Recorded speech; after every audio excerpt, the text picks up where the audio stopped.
Bonjour à tous, Léa pour Montpellier On TV. On se retrouve aujourd'hui, vendredi 7 octobre, pour la foire internationale de Montpellier au Parc des Expositions. Je suis en ce moment avec le directeur général de Montpellier Events. Bonjour. Bonjour.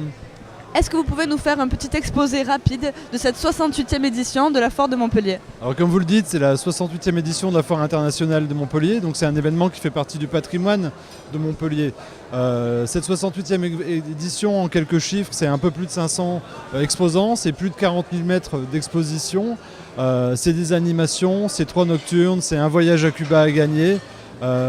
Voilà, c'est un bon moment à passer en famille pour venir découvrir une offre commerciale qui est riche, qui est variée, mais aussi une offre récréative avec un centre équestre, avec une foire au manège, avec des ateliers de bricolage. Donc énormément de choses qui permettent de passer un bon moment à la foire de Montpellier. Cette année, Cuba est mis à l'honneur. Pourquoi ce désir d'apporter un regard extérieur sur la foire internationale de Montpellier?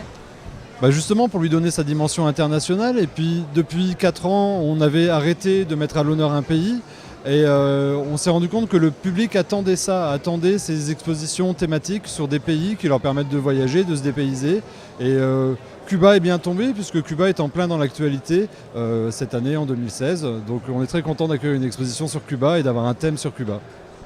Est-ce que vous pouvez nous parler des nouveautés cette année qu'on peut retrouver sur la foire internationale?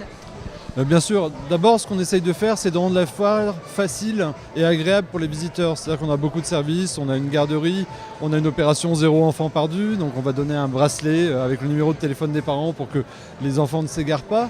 Mais on a aussi mis en avant l'innovation au cœur du territoire, c'est-à-dire qu'on accueille 13 start-up qui viennent de la métropole de Montpellier et qui présentent leur offre au grand public. Comme vous l'avez dit précédemment, on retrouve aussi des nocturnes. Est-ce que vous pouvez nous raconter le programme de ces nocturnes?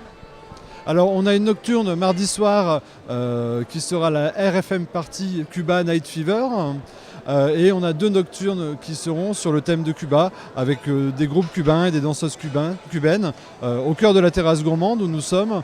Donc vous pouvez passer un moment convivial, danser, boire des verres et dîner.